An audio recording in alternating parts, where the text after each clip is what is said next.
Hello and welcome to Football Talk by the 2 Point Conversion. My name is Dylan Jackson. Today I'm joined by Jacob LaQuire. Jacob, how you doing? I could be better based on the outcome of a certain game, certain lightning delayed game that happened yesterday. But I'm glad actually got NFL football. We have a game going right now as well. So I'm pretty happy. It's a super exciting time. We have games to recap, actually. Like, there's an actual slate that we've digested. We have a lot of interesting performances, a lot of notable takeaways. We've got Caleb Williams making his first start in the 2025 NFL season right now against JJ McCarthy. So that'll be fun to kind of keep an eye on as we record this podcast. But today we picked, four different players, teams, units, coaches, whatever that we felt was notable for their game on Saturday. It can be good, it can be bad. We're going to do a quick college recap too, just some quick hitters, and then we'll get to our takes at the end. You can follow the show at 2P_conversion on Twitter. You can follow it on Spotify, Apple Podcasts, or our Substack at 2pointconversion.com. You can follow Jacob at Jacob LaQuire on Twitter, and you can follow myself at dj.png. So we're going to go ahead and get into the week one recap. Let's go ahead and get to your first takeaway. So I try to be positive generally. I like being a positive person, but since my team left me in shambles, we're going to see quite a few negative talking points, at least from me. And we're going to start with the Giants from me. Mr. Unlimited, or you can say Mr. Limited, I think it's over. Russell Wilson, although it's just one game in the system, he looks even worse, I think, than what he did last year with Pittsburgh. Wasn't able to involve guys like Malik Neighbors to an effective degree. And a Washington team that I think played below, like they hit below where they should be playing. They still only mustered one score, or it was 7 points, right? Well, not 6 points. They mustered one score basically against a team that I thought was underperforming. And I think this might lead to a quarterback change sooner rather than later for the Giants. What were your takeaways with that game? Because I was just uninspired every time it flipped on red zone. Yeah, so I mean, Russell Wilson is the type of quarterback, especially at this point in his career, that really, I'm going to say that he struggles a lot more with pressure than maybe he used to. I mean, he's always kind of struggled with pressure in some sense, but I think especially as of late in his career, and behind this Giants offensive line, it's really, really ugly. Andrew Thomas didn't play in this game; he's already hurt. The rest of this line just isn't really NFL quality. I don't know. Do you remember watching Greg Van Roten in Carolina a few years ago? Yes, I do, and I was astounded that he was signed first to the Jets as a starter and then the Giants because he was below replacement level here, and he's been like that since then. And he was old when he was in Yeah. Carolina as well. So he's like what, 35 years old right now, something like that. Like he's not a young lineman at all. John Michael Schmitz, I hate to say it, but he just doesn't look like an NFL caliber center.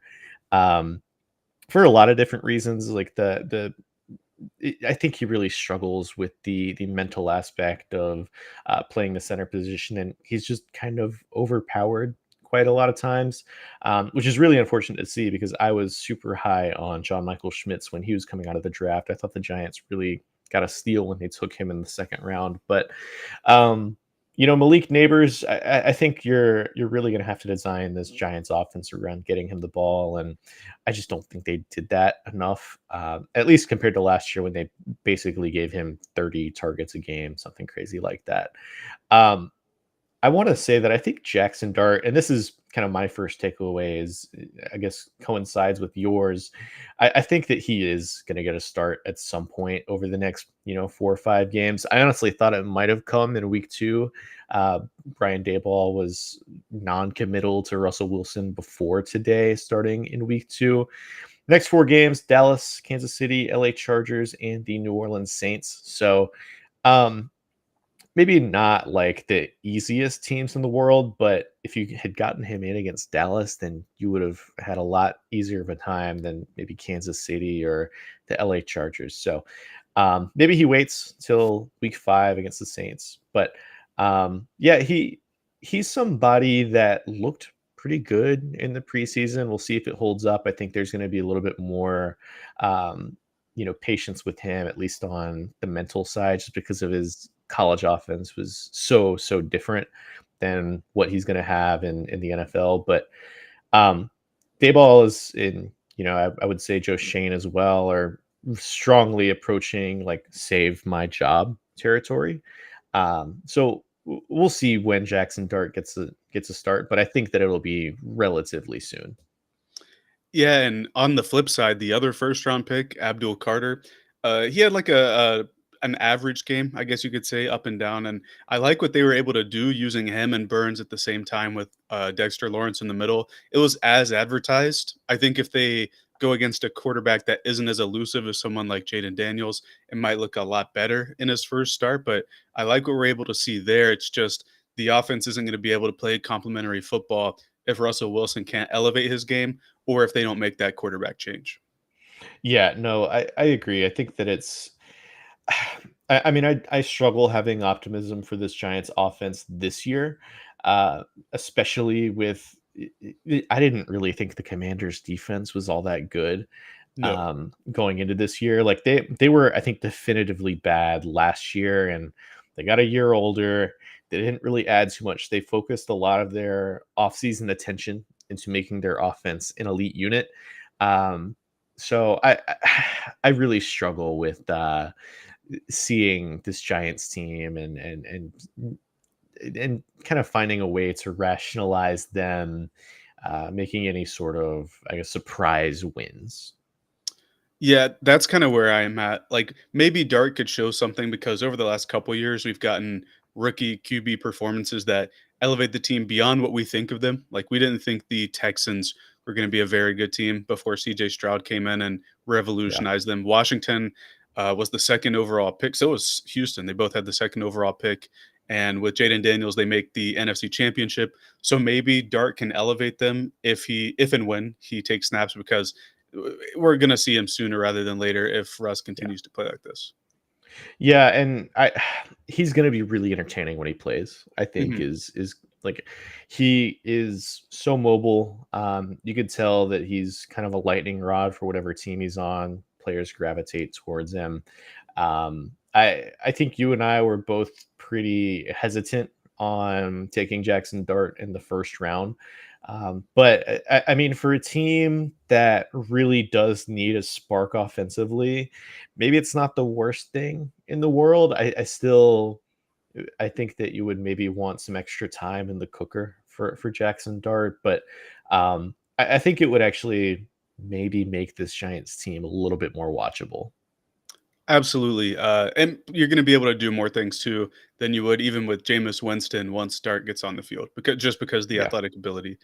I think, are you good with our Giants discussion so far? Because I think Yeah, that's yeah. a good segue into my next team or my next main takeaway from this weekend. Actually, goes back to, excuse me, on Friday. I was just talking about how they didn't get Malik Neighbors the ball with the Giants and how they were unable to utilize him. With the Kansas City Chiefs, Rasheed Rice, we already know, is suspended, and we lose Xavier Worthy on, I believe it was the third play of the game where it was supposed to be a rub route, I assume, and Travis Kelsey kind of shoulder checks Worthy, and he goes down out for the game. He has a dislocated shoulder, and I think is week to week. But the weapons for Mahomes at that point were guys like Hollywood Brown, Juju Smith-Schuster, guys, Tyquan Thornton, the former Patriots second round receiver, and it was just an amalgam of different receivers. And throughout the first half, it really wasn't going well. We got some Mahomes magic, but it wasn't enough in the end to get the win. And it kind of goes back to what I was saying back during draft season. There are a lot of like needs on this team, a lot of areas that need improvement. And I'm not necessarily sure that they improved enough to stay at the top of the AFC. I think that was very apparent when a division opponent was able to get the win in week one. Yeah, I mean, I think the real concern for me watching this team was the offensive line. Like they Mhm. looked completely outclassed. And I know like Khalil Mack is still an incredible football player, but Tyir Tart towards the end of this game was like completely wrecking the He had like a interior. takeover game. It was crazy. I've never seen. He's supposed to be their like run stuffing nose tackle. And I was concerned about him being the main person in that role for the Chargers when they let Puna Ford walk and sign with the LA Rams for I think 3 years, 30 something $million. So I view that as like a major concern for that Chargers defense. But like he completely took over.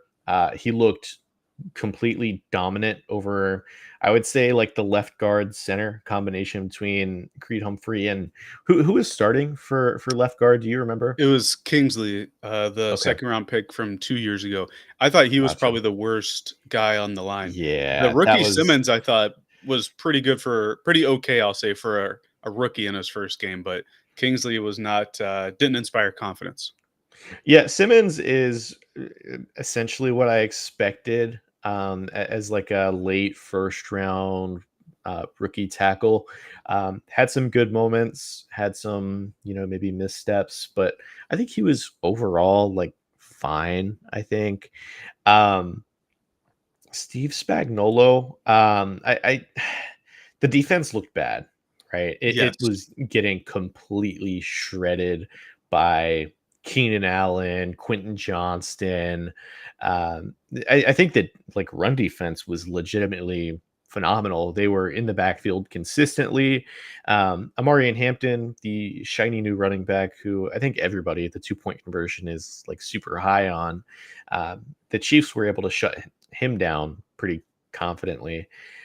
In the passing game though, like it didn't look good. They were having trouble getting consistent pressure. Like Joe Alt, I'll have a take on Joe Alt a little bit later, but he had one of the best games from a left tackle I can remember seeing. It was like that dominant.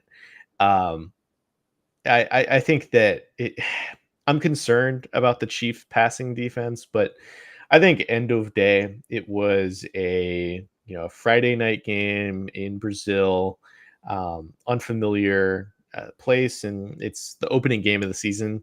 This Chiefs team is probably the one that I'm willing to give the most grace to in regards to a slow start, but definitely not what you would want to see as kind of your season opener for Kansas City.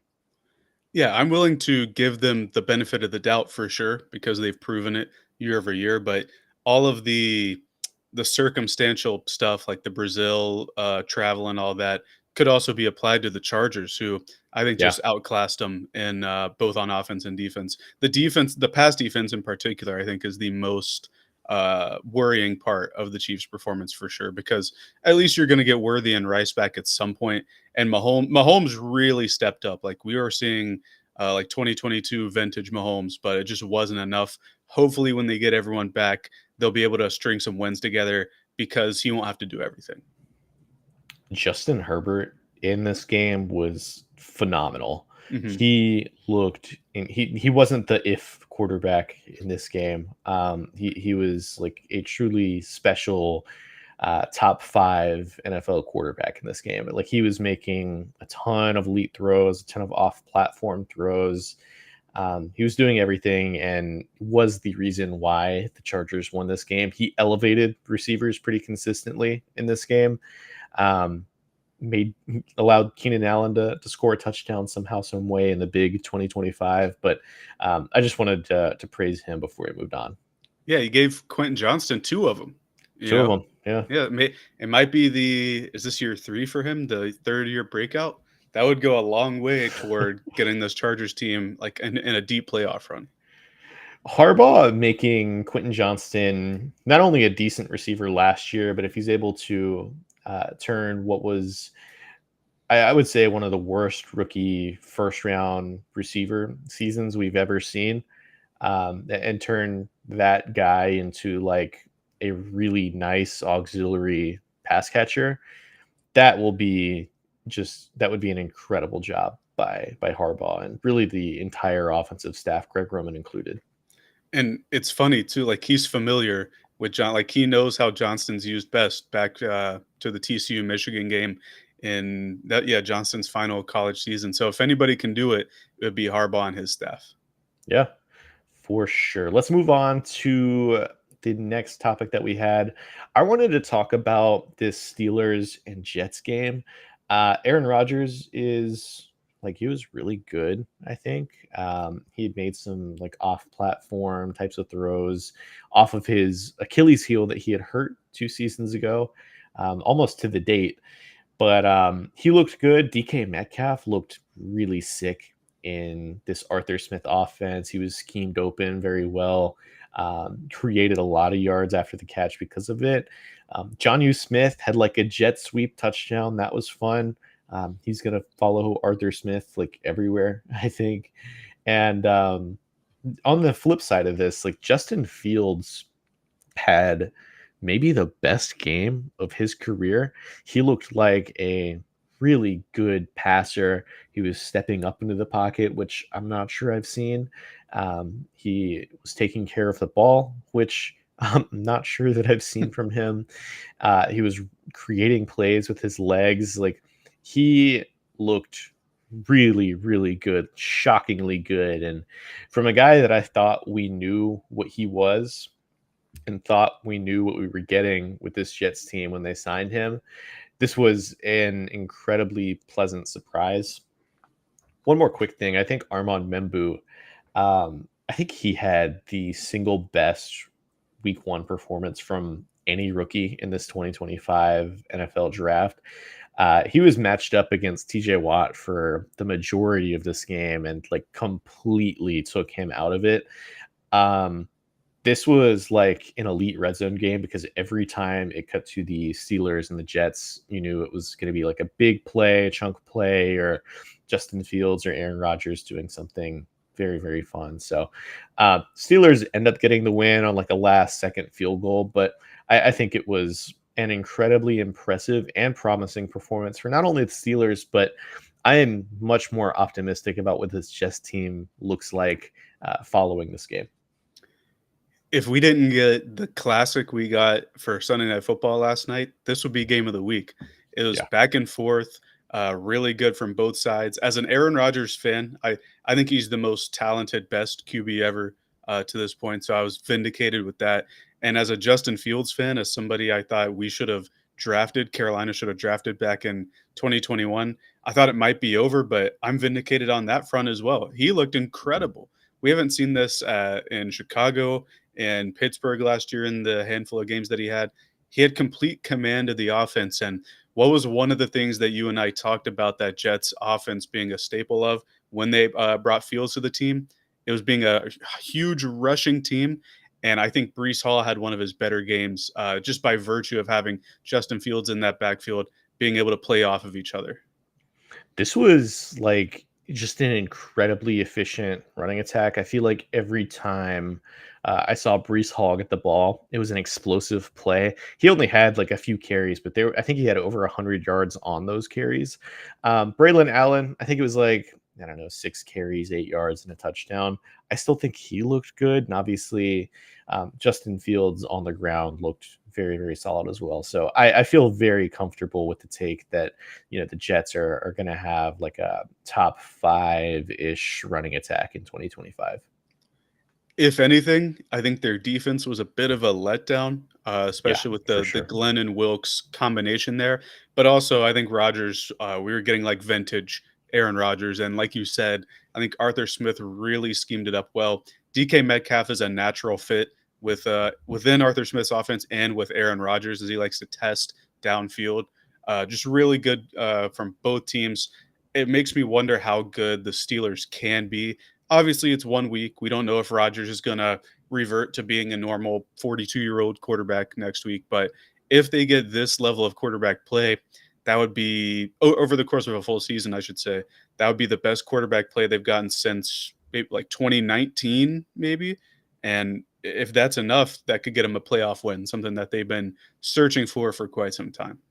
Yeah, man, it's tough because I didn't really view the Jets as like this world-beating team coming into this game, but I feel so much better afterward.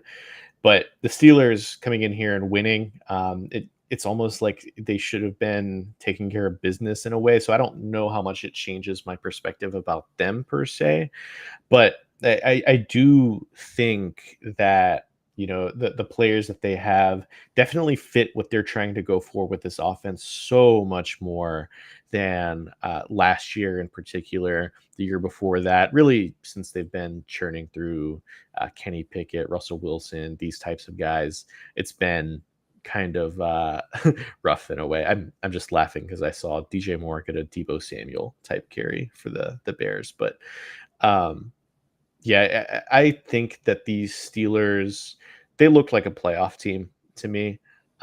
Their defense was kind of interesting. Situationally, I think they were very, very good.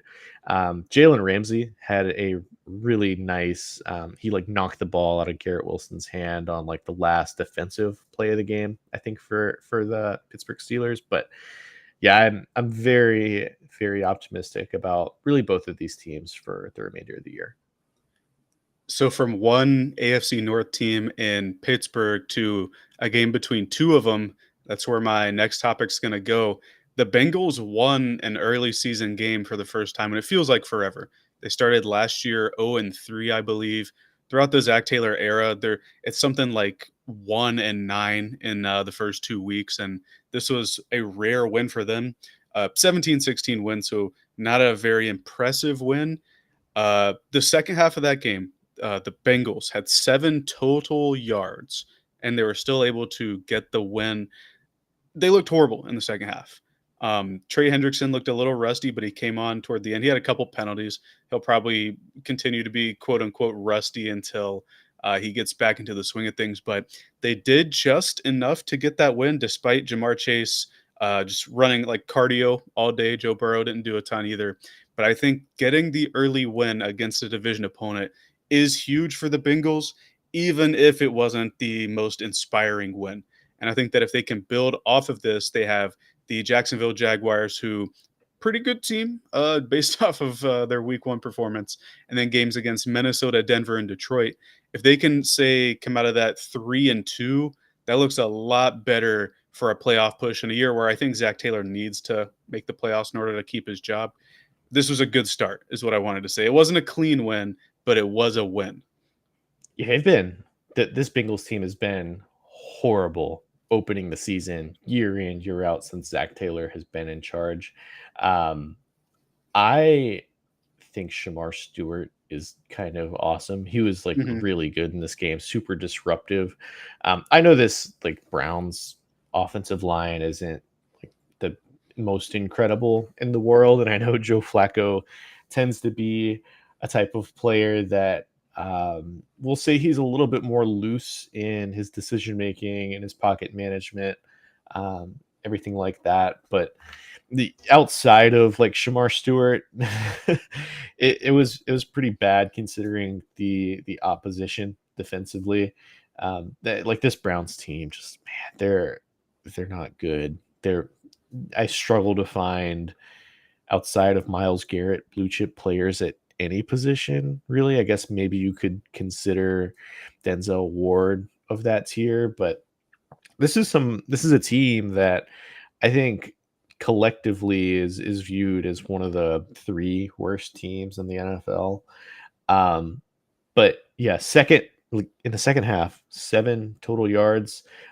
T. Higgins didn't really get involved. Chase Brown didn't really get involved. Jamar Chase was like non-existent the entire game. Um, we'll see how this looks. I think next week's game against Jacksonville could be incredibly fun because both defenses really bad. Both teams have some really fun playmakers. But yeah, I think that it's hard for me to be too overly concerned. Week one game against a divisional rival, cross state rival at that. We'll see how it looks. I just assume that this Bengals team is going to get better over time. I want to say that Scott Hansen called it the Battle of Ohio every chance he got on Red Zone. So if there's a trophy, the Bengals certainly won it. I will say as well, they have 2 interceptions, and they didn't have a lot of takeaways last year. One of the interceptions was really fluky. I think it was Jerry Jeudy. was like sliding for a pass and it like bounced off of his chest and his hand into Jordan Battle, the safety's hands. So that's kind of fluky, but the fact that they were able to get 2 takeaways, I think, is a good step for a defense that really needs to step it up this season.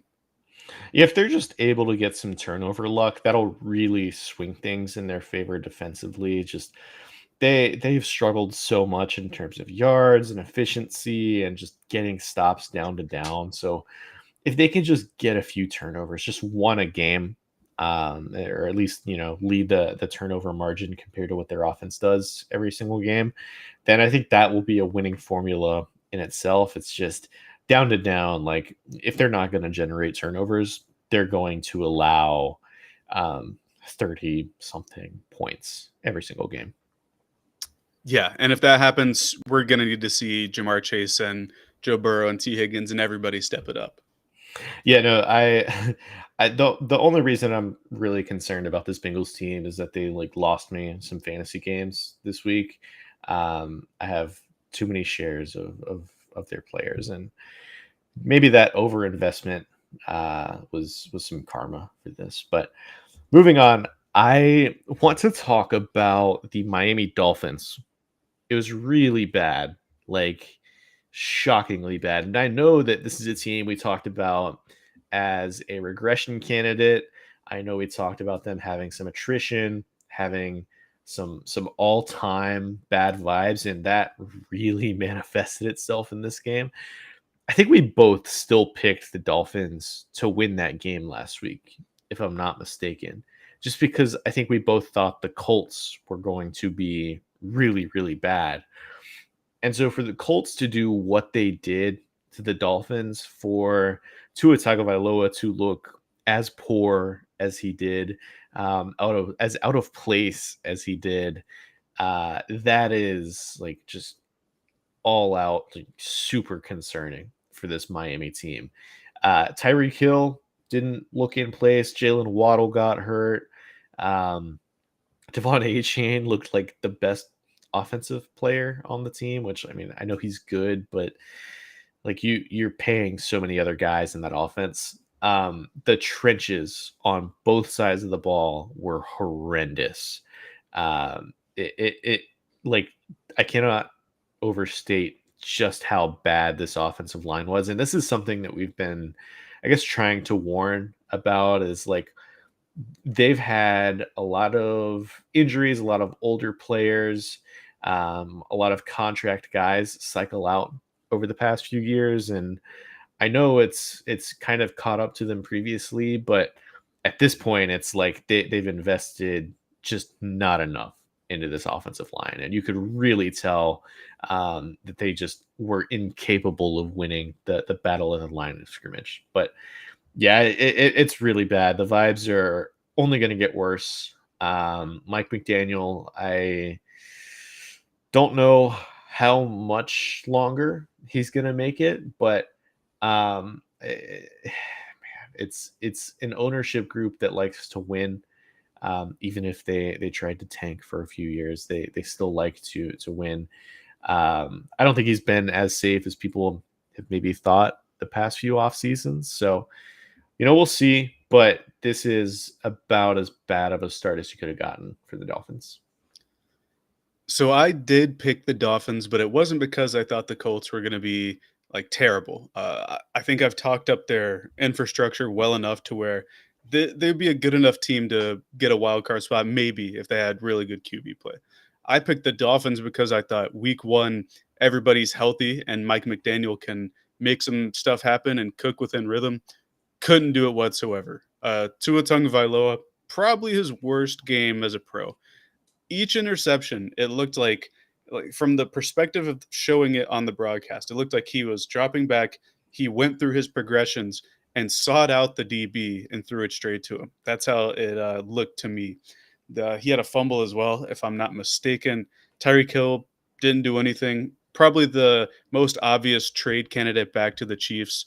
I don't know if they can afford his contract actually, Waddle hurt again. It's just like a yearly thing at this point, and the trenches on both sides of the ball, like you said, super underwhelming. Matthew Judon was probably the best defensive line player, and he Yikes. was somebody that they signed a couple weeks ago. This is a team that has Jalen Phillips, Bradley Chubb, Chop Robinson, all of whom didn't do anything super whelming or overwhelming, I should say. It was just really, really bad. They were pretty clearly the worst team out there on Sunday or all weekend, and we had some stinker teams that played. It's really bad, and I want to give the Colts credit because Daniel Jones, now referred to as Indiana Jones, I guess at this point, he's not Danny Dimes anymore. He played a tremendous game. He was able to get the ball to the weapons, something that Anthony Richardson wasn't able to do consistently as a starter. So they made the right choice, at least for week one. I think the Colts defense also played quite well. Cam Bynum, the free agent addition at safety, had a pick six, I believe. Leitu Latu, the rookie from last year, he had another interception as well. They looked the part, and hopefully they'll be able to continue their winning down the stretch. But the Dolphins, it was just all time bad. The last thing I'll say is they can't really get rid of Tua this year or next year because of the dead cap hits that they would take. It's something like 126 million this year, and then it's something in the 70s in 2026. So at least for the short term, excuse me, they're going to be stuck with Tua as the QB, or he'll be on the roster. It's just an all around bad situation, and they had a chance to prove that all the bad vibes and stuff were just in the offseason. Didn't happen on Sunday. Yeah, it's gonna get loud. I think pretty early on if the losing continues, especially if it looks this way. Um, Tyler Warren for the Colts, I want to give him a shout out. I think I had a take last week about how he was going to lead all of these rookie pass catchers in fantasy points. That didn't quite happen thanks to Emeka Egbuka, but I still think that he looks like the guy in this offense. They're just kind of feeding him the ball quite a bit. I just wanted to talk about him just a little bit because he looked genuinely great for this Colts team. But yeah, the Dolphins, yikes. And it's crazy too because these two teams probably had the worst vibes combined between the two of them in the NFL, like the two worst teams in terms of that. But it was night and day for how they looked in this game. So with that, I think we can move on to your next takeaway from Sunday. So I alluded to it earlier. The night game that we got was an instant classic. The Bills down 15 with around 9 minutes to go were able to muster a comeback due to a fumble, Derrick Henry fumble, some blown assignments, and then at the very end, Jair Alexander choked two straight plays, and they allowed him to get the field goal off. Really, really good game. Josh Allen, excellent game. Lamar Jackson, excellent game. Derrick Henry outside of the fumble looks incredible. Like if he keeps this pace for another year, he's going to end up on the Mount Rushmore of running backs. He's just that good. I don't know if we'll ever see someone of his caliber again as the league moves away from the traditional runner, but really, really good game. My main takeaway, however, is this is another screenshot or another score bug that you can add to the screenshot of the Ravens having double-digit leads past halftime and ending up choking them. And at some point, it has to come down to John Harbaugh. I feel like in the playoffs last year, they weren't as prepared as they could be. And I've seen the meme. I've seen like 10 different versions of that screenshot go around today. And each time there's an extra game added. And what happened last night is just another game in which the Ravens, who I think you and I agree, maybe the most talented team. I know we agree that Lamar Jackson's still the best player in the NFL. They dropped a game that they should have had. Yeah, I being up 15 points in the fourth quarter is a situation where under no circumstances should you lose. It was like I think it was the chart was like 99.1% in terms of win probability for the Baltimore Ravens, if I'm not mistaken.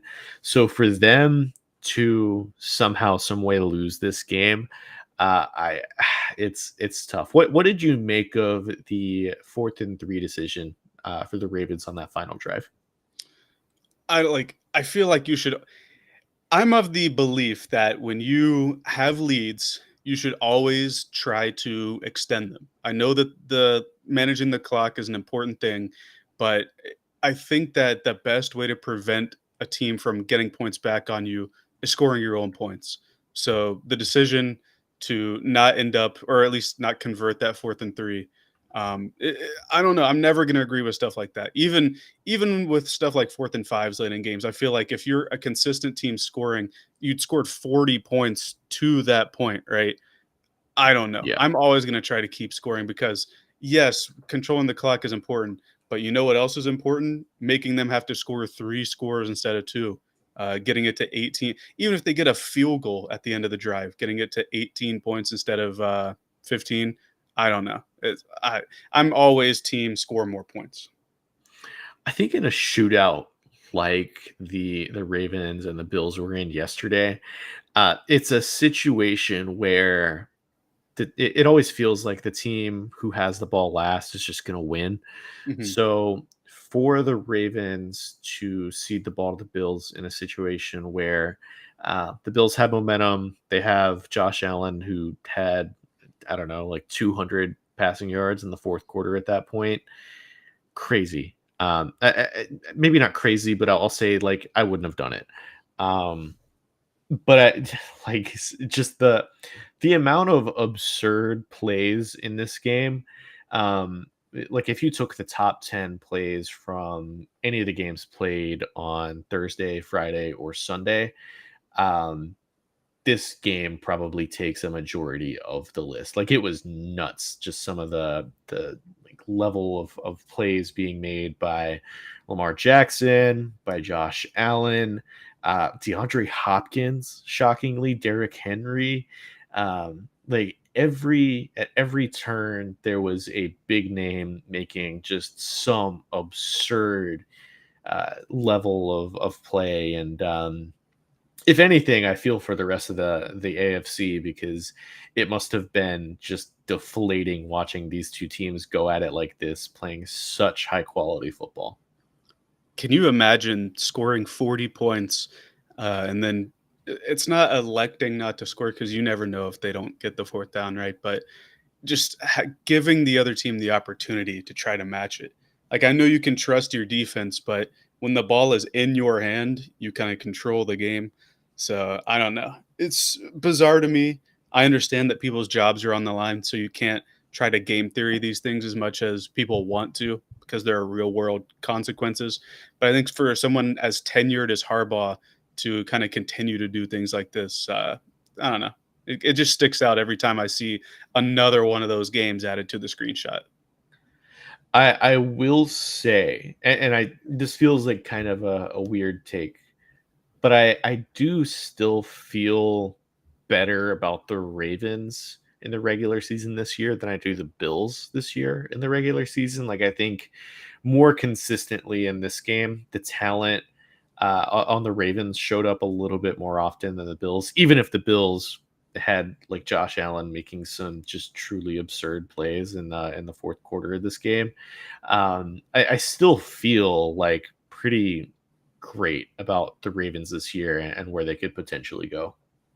I 100% agree because who else other than the Josh Allen Bills are coming back on a team that has 40 points with 10 Right. minutes left to go, right? So, and just the performance from Derrick Henry again, like otherworldly. He's what 31 now, still Crazy. trucking. I don't know if he's ever gonna stop. He might end up taking the lead in rushing yards all time if he keeps at this pace.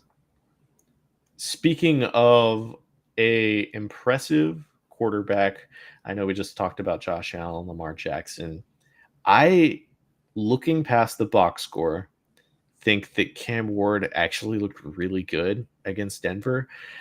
This is a defense that he went up against that I personally view as the most talented in the NFL. It's probably them and Houston for me, making up those top two spots. He made some like really high level throws. I think his pocket management early in the game was more solid than maybe later in the game. Uh, his two top pass catchers in this game were Calvin Ridley and Alec Eomanor. They were both just bad, to be honest with you. Aomanor wasn't done any favors by his coach Brian Callahan, who doesn't know NFL rules apparently.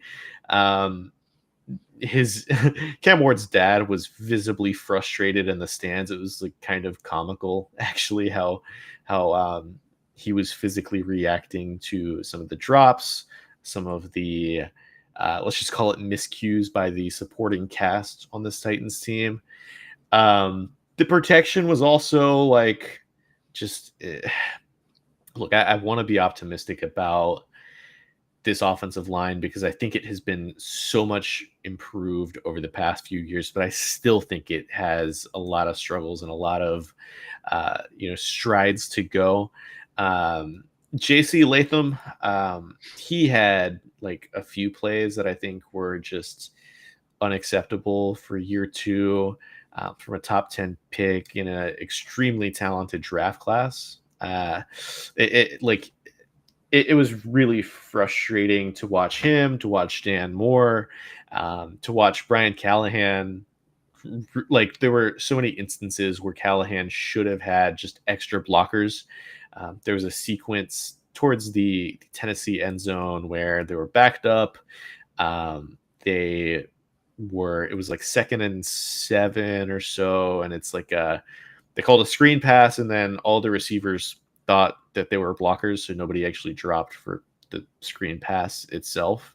The play right after that, JC Latham got off the ball late and allowed a sack on the, let's call it, half-yard line, and then Tennessee had to punt. So it was just frustrating all around from a supporting cast standpoint. But yeah, I think overall I'm super encouraged about how Cam Ward looked. He made some incredibly high level throws to Gunnar Helm early in this game, to Aomanor early in this game. Calvin Ridley made some plays, even if he left more on the bone. But yeah, it was all around. I think Tennessee knows what they have. It's just a matter of kind of maximizing it now because he looked really, really good against a very, very good defense.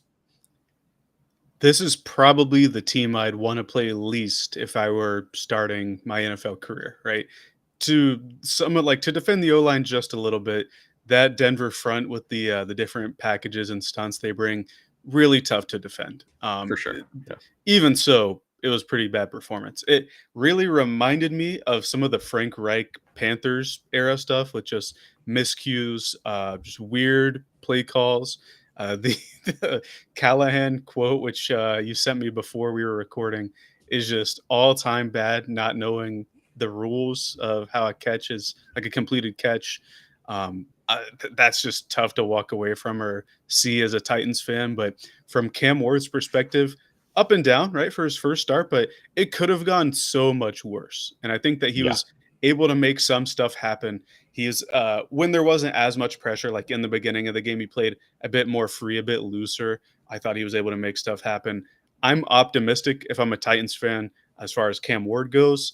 But he needs to have some help. The when they were showing his dad in the stands, he was like falling to his knees and like leaning on the pauldron in the middle of the stairs when I think it was a Calvin Ridley drop. It was sad to see, but I think that you can, if you're a Titans fan, you can walk away optimistic about Cam Ward. You're also not going to go against a defense like this for the rest of the year, unless, well, they play Houston twice. But other than that, I think you're going to be pretty home free as far as such a deep and diverse pass rush and secondary as well. Like I think I saw a stat that Surtain was on Ridley for 27 of Ridley's 33 routes, and he didn't get a catch on any of those 27 routes, right? It's hard to go against that front and the defensive player of the year, but it's going to be better. He's I don't know. I feel good about his debut despite the box score, I think is how I put it. He only had like, I don't know, 150 total passing yards. I just want to give a little bit more context for those who did not see it. Brian Callahan did not challenge a play, I want to say midway through the game against Denver, where Alec Aomanor, he had caught a pass and his elbow hit inbounds.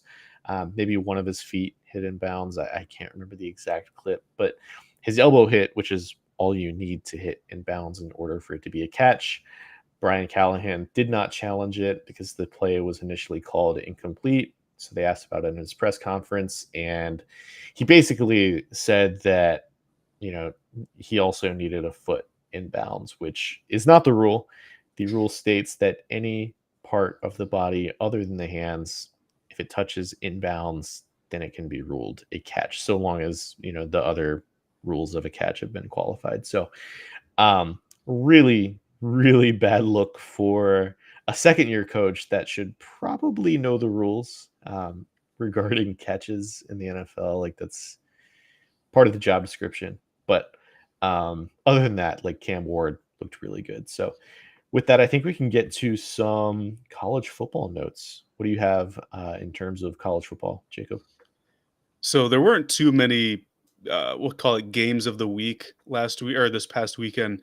I think Oklahoma Michigan was the game. I think it was the only ranked matchup, and we get on one side Michigan, Bryce Underwood, the true freshman quarterback who had a really good first game, pretty bad second game, but I think Oklahoma's defense is a little bit underrated. And then on Oklahoma's side, John Mateer, who's Moneyline Mateer as we refer to him at the 2 point conversion.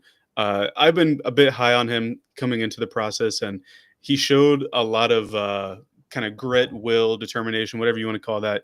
He kind of willed this Oklahoma team against a very good Michigan defense. 2 rushing touchdowns, a passing touchdown, got them the win late. And I think making the necessary plays with both his legs and movement around the pocket, it makes me feel a little bit better about him as a prospect. I don't know if I'm ready to call him QB1 definitively yet, but he's certainly among the top 2 or 3 quarterbacks in this class for me at the moment. Yeah, I think I'm starting to kind of, maybe not finalize, but at least initialize like a top five ish guys that I'm pretty interested in. Obviously, we've talked pretty extensively about Lenore Sellers, Arch Manning. I would throw Garrett Nussmeyer into that Mhm. group of three, and then you have maybe a like slight tier break for me at least, where you have maybe John Mateer, you have the guy like Drew Aller, and then you have Fernando Mendoza for Indiana. Um, that's kind of like the six-ish guys that I'm mainly interested in with this quarterback class in 2025. But yeah, I caught the very beginning of the Oklahoma Michigan game, and I was impressed by both of the quarterbacks playing in this game. Florida, what happened? I mean, USF, I think, is genuinely just a fun watch. Um, I think their quarterback Byron Brown is like, super exciting. I know there's a lot of people super high on him. He was suspended for the first half of that game, right? I Um, believe but so. he didn't even play for the first half, and yeah, they play Miami next, I think, if I'm not Mhm. mistaken. They play like another team. So if they knock off Boise State, they knock off Florida. If they knock off Miami next, this is going to be a team that's talked about as a potential college football playoff, maybe not contender, but at least somebody that makes it to the dance. So for USF, if you recall a couple years ago, they Alabama goes to play them in South Florida. It's like a rainy game. That was the Milrow benched game, and it was Ty Simpson, Tyler Buckner, who plays lacrosse now at Notre Dame, and it was like, oh my goodness, Alabama's playing so poor against this team. And then again last year, they go to Tuscaloosa and play quite well again. And at the time, people are saying, oh my, Alabama's falling off. USF is just a real program since Alex Golish, the head coach, has gotten there. And I think they're continuing to show it this year, knocking off Boise State, beating Florida at Florida on the game-winning field goal. It honestly shouldn't have been that close. I think USF was playing better for the majority of the game. Now they have Miami, who I believe is ranked fifth. Yeah, even if they lose that game, they're probably the favorite to win the G5 bid to make it to the college football playoff.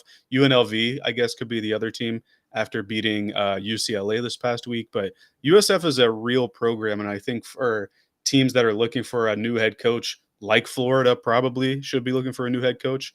The USF head coach Alex Gola should be among the most considered coaches in next year's cycle. Florida wasn't they might be the most concerning team, but they weren't the only concerning team this past weekend. Clemson looked really bad. I was picking up what you're putting down when you're giving your top 6 QBs list, because Cade Klubnik was not on that list, and for good reason. He's been legit bad to start this season. It's really unfortunate because I think a lot of people were pretty high on Cade. I was like in on him being a potential like first round quarterback, really.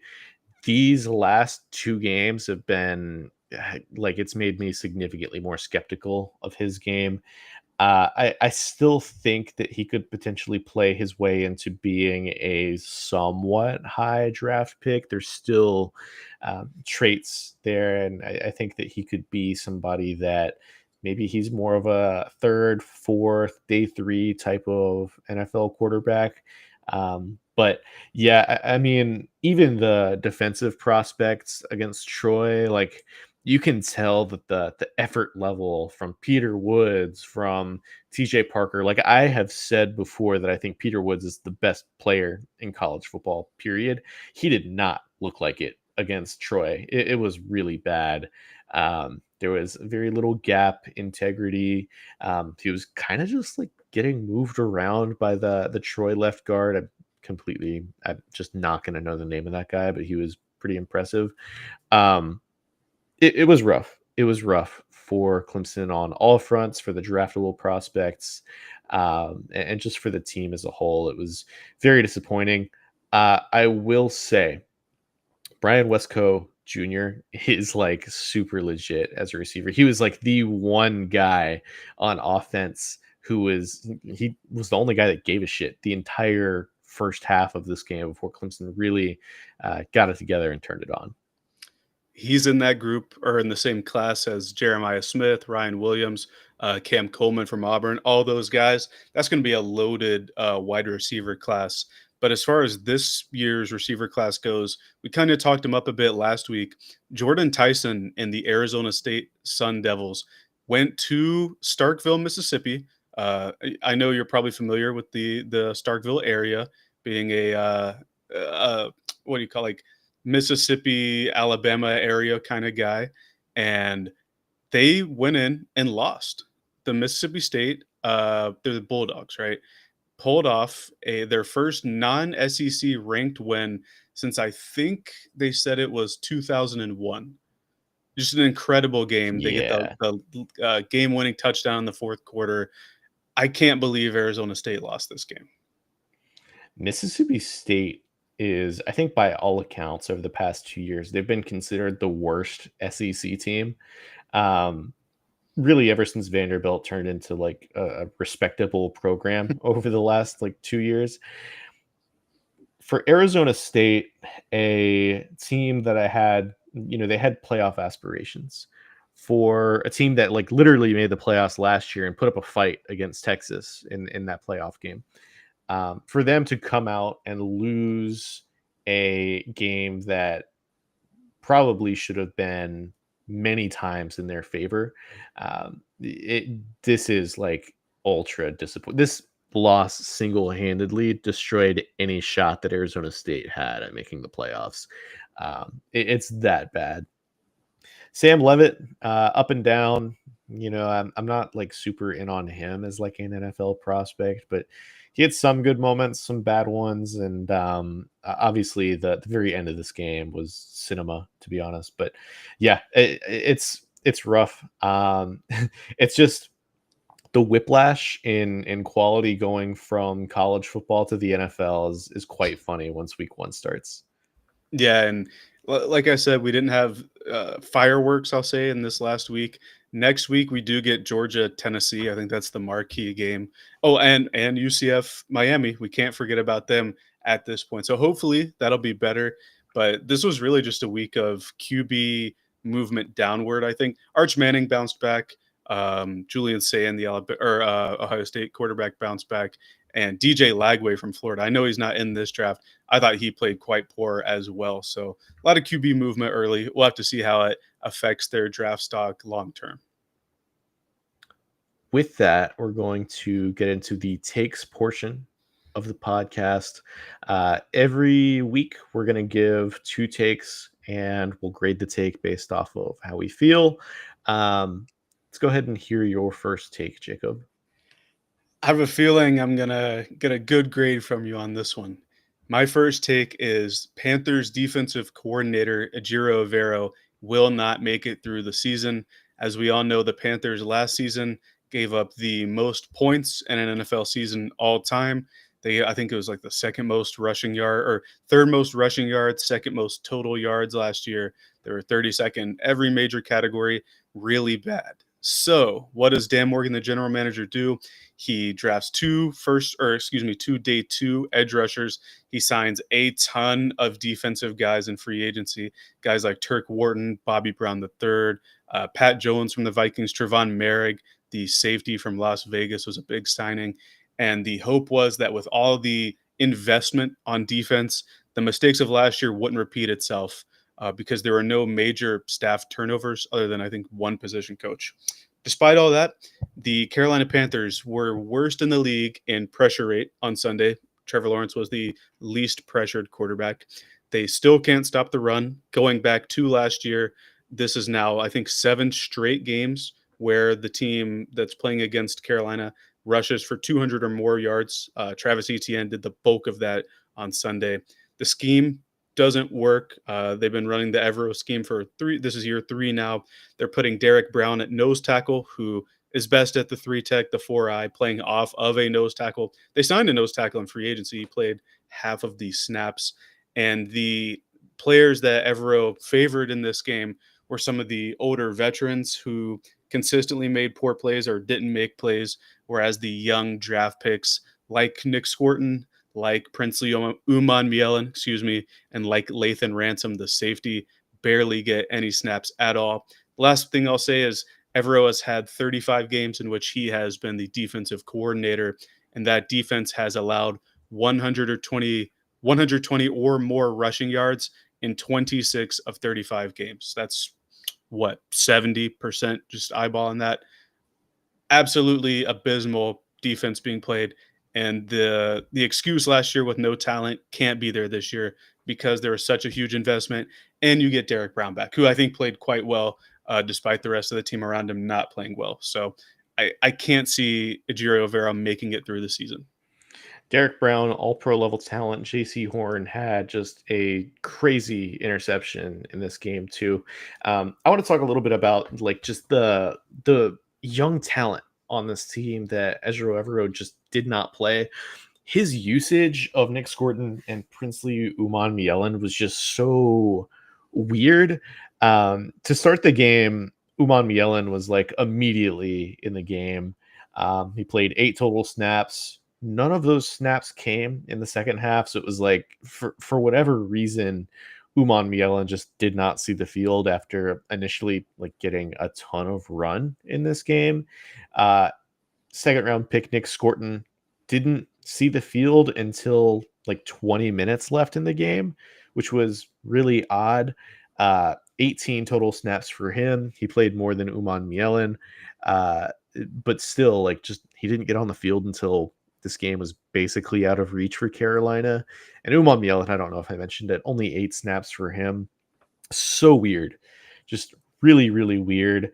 Lathan Ransom, who I think was probably better than Nick Scott, who allowed some big plays against Jacksonville. Both of those guys are safeties, by the way. Uh, Lathan Ransom barely played as well. He was a rookie 4th round pick. Yeah, it schematically. Ezra Evero runs we'll call it a Fangio type of scheme, and in theory, that type of scheme works great. Um, Particularly if you have just a lot of pass rushing upside with your front 4. If you can get pressure with 4 players, then a Vic Fangio scheme is going to work incredibly. Unfortunately, the Panthers have one established good pass rusher in Derek Brown. He's an interior guy.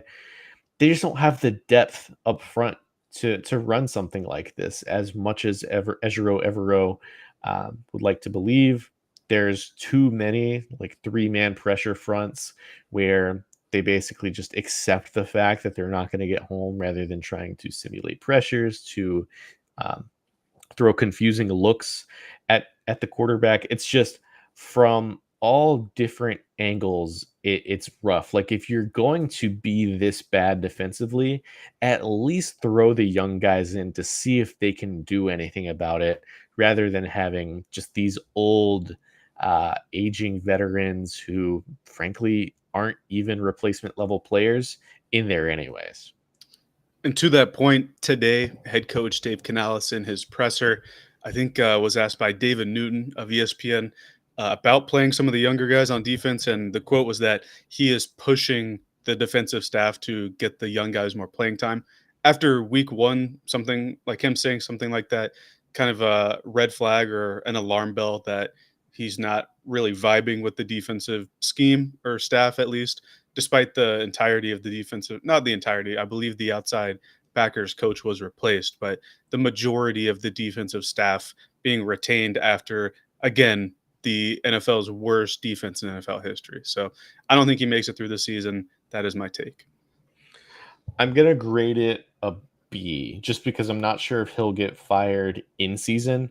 But at this point, unless things improve, I just cannot see him being the defensive coordinator of Carolina in 2026 at all.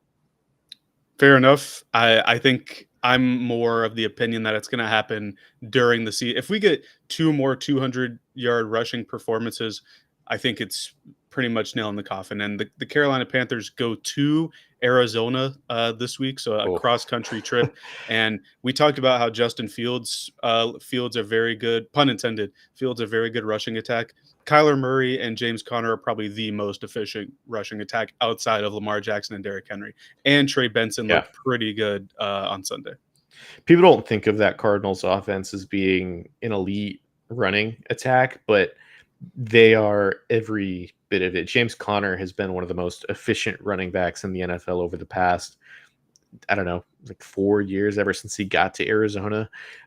So it's he is a impressive player. Kyler Murray also has his strengths, and Trey Benson, I think I'm pretty high on as well. So it probably won't go so well for Carolina in Arizona. But my first take is I think that Joe Alt is currently the leader in the clubhouse for Protector of the Year. Um, I mentioned it when we talked about the Kansas City Chiefs Los Angeles Chargers game. This guy was like incredible in that game. He held it down against Chris Jones, George Karlaftis, and it got to the point, to me at least, where Rashawn Slater is hurt right now, but if Joe Alt continues to play at like this all pro level, there's got to be a point at which you consider changing Rashawn Slater's position to maybe it's left guard, maybe it's right tackle for him. As a rookie, Alt played on that right side, and he had his ups and downs, more ups than downs, but still, I think if you're getting these types of performances from Alt, then you just simply cannot move him back to that right side. So I'm going to give it an A minus, just because I don't know what the criteria for Protector of the Year is going to be. We talked about that a couple weeks ago, where it might be a legacy award the first few years, since some of the older guys like Lane Johnson or Trent Williams are probably going to be phased out over the next few years. So I'm going to go A minus on the take that he's the leader in the clubhouse for that award. I think he was phenomenal on Friday. All credit to Justin Herbert and all the guys that played. Joe Alt was the best player in that game, like bar none. Just stymied Chris Jones when Chris Jones rushed out there. George Karlaftis, who got a big extension this past offseason, and he was very good in the run game as well. I think as far as Rashawn Slater's future goes, it's hard to, and I know Rashawn Slater was an all pro as a rookie, but I don't think he was playing at the level that Alt displayed on Friday.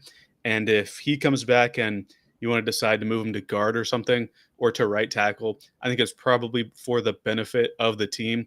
I think it's funny that if he moves to guard, then Matt Rule and his staff will be vindicated, because that was his big take in that draft cycle, is that Rashawn Slater doesn't have the arm length to play tackle in the league, and he'll become a guard eventually. So that would be a funny outcome.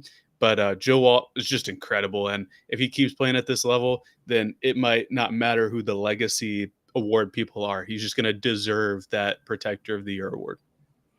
Yeah, I'm so glad that they went out and they added the Protector of the Year award, because I think it's going to encourage at least a little bit more discussion about offensive line play. But let's get on to your next take. Yes, and mine kind of has to deal with a little bit of O-line play this past week, but the Packers are going to represent the NFC in the Super Bowl. Even before the Parsons trade, I had them as my one seed. I didn't have them in the Super Bowl. Funny enough, I think I actually had Detroit, but how the Packers played in this game, and I don't think they were playing or are firing on all cylinders, but they were just completely outclassing Detroit. The defense looked great. Micah Parsons played very, very well in sparing snaps, played well against Penei Sewell, who's, again, one of the better tackles in the league. And Parsons was not winning every rep, but he looked really, really good. I think that once he's back 100%, I think once Matthew Golden is fully integrated into the offense, I think this is going to be a very, very good team. Jordan Love, I think, is going to have to go to another level, like build off what he did in his inaugural season as a starter. But if everything comes together, and I trust the coaching staff and the talent that it can, this is going to be the team that plays against Baltimore or Buffalo or Kansas City or whoever is going to be in the Super Bowl for the AFC. Yeah, this team looks sick. The pass rush with Micah Parsons, being able to slide everybody down a slot. Rashawn Gary being your number two, Lucas Van Ness being your number three. I just think like it's almost like we talked about it with Teteroa McMillan and the Panthers receiving room. The rest of that group just makes so much more sense with a solidified number one right there. So with Micah Parsons, like you can see the creativity that Jeff Hafley was using, aligning him over Sewell, over the center in some instances, just trying to find mismatches. There was one rep where I think Micah Parsons took on it was a tight end, B it was Sewell, and then I think there was a third guy that came in as well and still got pressured the quarterback on that play. It's just really, really impressive. He got his first sack as a Green Bay Packer, which if he didn't, then it would have. He was going to, just for narrative reasons. I think it made too much sense, but yeah, I'm gonna give this an A plus. Even before the Micah Parsons trade, I was like all in on this Packers team being really, really good, representing the NFC in the Super Bowl. I would even go as far to say is maybe they should be the favorites right now. Like they completely dismantled the Detroit Lions, who were, what was it, a 14 win team last year, 15 15. win team? Yeah, crazy. So I think that this Packers team is super legit. Yeah, and that what was the main sticking point about the Packers for us? That division record, already off to 1-0, so really, really good Yeah. start for them. Yeah, for them to just get a head start on their competition in the division, as well as like upgraded their biggest two weaknesses in the offseason, at wide receiver and at the primary pass rusher position. That is like just huge for what they could potentially do, not only for this year, but the infrastructure of their team for a potential like 3-4 year Super Bowl window is incredible. So I'm super excited to see where this team goes in 2025. It would be so funny to me that if they won the Super Bowl the next 2 years, and I know that's such a tall ask, but giving the Cowboys back-to-back number 32 overall picks instead of something better, that would be just hilarious. Yeah, no, it would be really fitting for Jerry Jones and company to get the 32nd pick twice, and what Kenny Clark, who I will He had say a Kenny decent Clark game. looked fine in against Philly. Like he was fine, I would say. But yeah, it was it was interesting for sure for them to actually, the fact that we got to watch Micah Parsons in a jersey that wasn't the Cowboys is nuts to me. Yeah, it feels more natural too. Like I personally think the Packers jerseys are better than the Cowboys jerseys. So He looked like a real football player. I'll say that. Not that he didn't look like one in Dallas, but the aesthetic is more there. for sure. So my last take that I had today was I don't think Mike McDaniel is going to be the first coach fired. I know we talked very extensively about how Miami is bad, how we're not super optimistic about them, how there's a lot of issues with this team, the quarterback, the coaching, the infrastructure, everything. I don't think McDaniel is going to be the first coach fired, and I think the reasoning is pretty simple to me. Tua Tagovailoa looks the least broken when he's in Mike McDaniel's offense. Now, if he looks like he did on Sunday, regardless, for a pretty sizable stretch of games, then it won't matter. But I think that he'll be good enough to where you justify McDaniel staying through the season, just so that Tua looks as competent as he can. Uh, and then I don't know if Mike McDaniel is going to make it through the season if this type of performance is more normal for the Dolphins this year.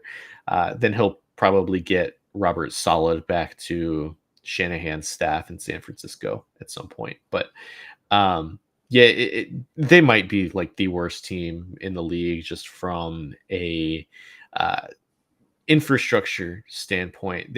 This is what it looks like when your team spends all of its capital on like shiny toys rather than what you need to win football games and entrenched players, I would say. And it's funny, Jalen Ramsey, literal game-winning play for Pittsburgh on Sunday. This one, I'm gonna go C. I'm gonna give it a C just because I'm trying to think of a coach that would get fired before McDaniel. And I'm having a really tough time. Like, who would be the coaches that you're thinking of in this scenario? Let me pull up Tankathon just so that I can have a Okay, list so of teams to reference.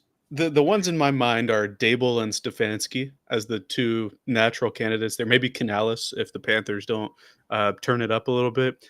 With Dable, I think you have the out of having, well, we got to see what Jackson Dart looks like, right? So he gets till what 10 games into Dart's career, and Dart might not start until week 5 or something. So I think he's got more time. And then Stefanski, while they lost in week 1, they put up a decent fight against Cincinnati, and he's survived a lot there. I feel like the owners kind of know that it's their fault and Andrew Barry's fault more so than Stefanski. And I think Stefanski can play a similar card in the fact that, oh, we need to see what Dylan Gabriel looks like. We need to see what Shador Sanders looks like if Gabriel's not good. So I feel like there's more of a reason that those two guys can survive longer than Mike McDaniel. All the cards are played for Mike McDaniel, in my opinion. You talked about wasting money and infrastructure. If you know what the all-in index is, it's like current and future spending as far as cap space and draft capital goes. The Dolphins are like in the top right. Like their cap sheet is pretty stuffed, and the fact that they're this bad this early, I can't find a reason to keep to give him a reason to stay longer. You know what I mean? Whereas like with Dable and Stefanski, they have rookies. Canales turned Bryce Young around for half a season before. Maybe he could do it again if the offense doesn't pick up. Like I don't know. I kind of struggle to find a non Mike McDaniel coach going first. Brian Callahan would probably be my Yeah, that's answer. that's the one. Yeah. Is he? I'm pretty sure like they were pretty close to firing him this past offseason and decided not to just for the sake of it being only 1 year, and then being so impressed with him in that 2024 offseason cycle. But like a the decision that he had and the explanation that he had this past weekend, his inability to really support his offensive line with extra blockers, with scheming receivers open. He really struggled with that. It was a lot of outside the numbers, a lot of one-on-one types of routes, which is great when you have Jamar Chase and T. Higgins, but when your receiving core is Alec Ayomanor and Calvin Ridley, you can't really do that. The run game also just really struggled for this Titans team, and I could see a scenario where the Titans are 0-5. They want to salvage whatever's left of this offensive infrastructure. They want to make sure Cam Moore is taken care of, and they make a decision to pull the plug on Brian Callahan. I could see, excuse me, something like that. I think about the 2023 Panthers, right? Frank Reich makes it 11 games. Ironically enough, it's the Titans game that I think got him fired. And the Panthers started 0-6, I believe, got their first win against Houston, and then ended 1-10 before Reich was ultimately fired. Do you think the Titans wait that long, or would he be fired even sooner than after 11 games, you think? Let me pull up their schedule because they play in the AFC South. Mhm. So they play the LA Rams this week. They play the Colts, Texans, Cardinals, Raiders, and Patriots after that. Theoretically, if they lose, I don't know, most, if not all of these games, I think there's a scenario where he's gone after week 7 or so. I would need to look at their staff to see who they would potentially replace him with, because you fire Callahan and he's probably taking his dad with him, the offensive line coach for the Titans. But I think it's going to be scary for the Titans this year. Just week 1, from a complimentary football standpoint, it didn't really look that great. Um, Another team that I think is interesting is Atlanta, actually. Yeah. They're in a similar situation where there were kind of rumblings that Raheem Morris could have been out after a single season in Atlanta. Um, they made a huge bet on their team this year based off of trading a first round pick for James Pierce, in addition to taking Jalen Walker in the first round. And I know that's more of an indictment on Terry Fontenot, the general manager there, but if things don't work out with Michael Penix early on this year, if that defense just looks bad, I could see them trying to salvage their season with maybe Zach Robinson at the helm instead of Raheem Morris. I like both of those. And then in this scenario, it'd just be Mike McDaniel outlasting some of those guys. So Yeah. I'll stay with C just because I really don't see a way out for the Dolphins. But to your point, if McDaniel goes, then who's going to be the guy, right? If the defense is as bad as it is, I'm not sure that the owners would promote Anthony Weaver, like if the defense can improve. So yeah, it's so tough with the Dolphins.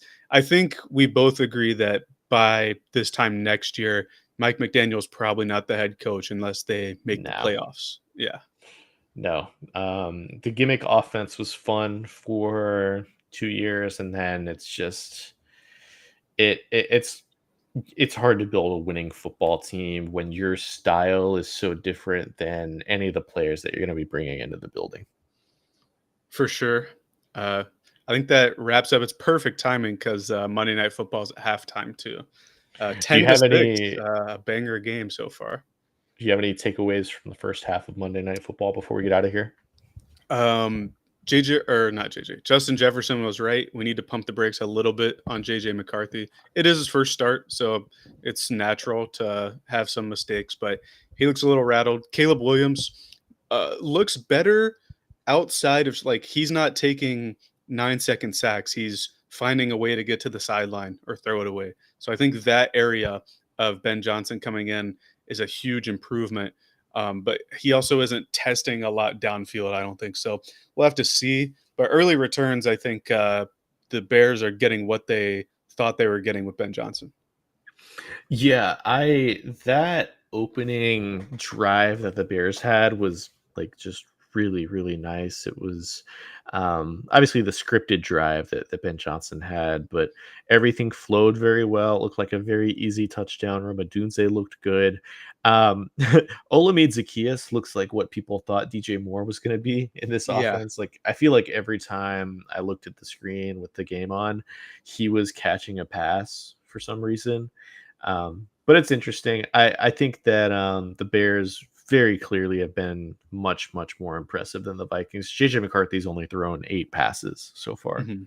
And they would have had another score too, but Williams just missed, I don't remember what receiver it was in the red zone there on a 4th down. So, I think the Bears are in control of this game, but the Vikings defense is being, crafted, like, so I could see a turnover happening, and it being a close game.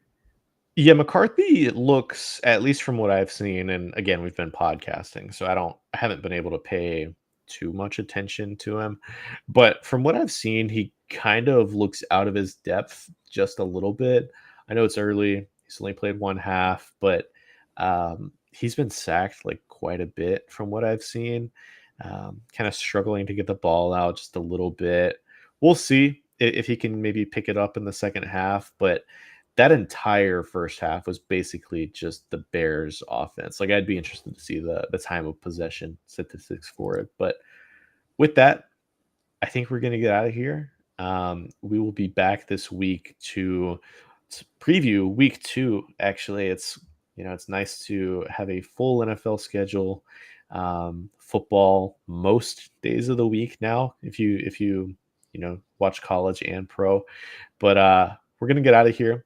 Thank you, Jacob, for joining me today. Again, you can subscribe to Football Talk on Twitter, on Spotify, on 2pointconversion.com, on Apple Podcasts as well. You can follow Jacob at Jacob LeQuire, myself at dj.png. You can follow the 2 Point Conversion on Twitter at 2p_conversion. We've got a ton in the works at the 2 Point Conversion. We've got our weekly top 10 series, which I don't know if you're going to have a lot of changes, Jacob, but I know that I have just a lot of shifting at the top of my top 10 list submission. Yeah, I'm really Steelers pilled right now. I know it's 1 week, but when I was ordering them earlier, I was trying to find a way to keep pushing them higher. So if you see the Steelers higher than our or higher than what it should be collectively, it's probably me bringing them up. Yeah, they looked good. I am ashamed to say that I think that I'm gonna have to move Kansas City quite a bit down. We'll see. I'm a little bit nervous about it. I think they could maybe disprove that theory a little bit, but yeah, I'm very very excited to see kind of the overall structure what everybody ends up picking for their top 10. But yeah, we're gonna go ahead and get out of here. I appreciate everybody for watching, and we will catch you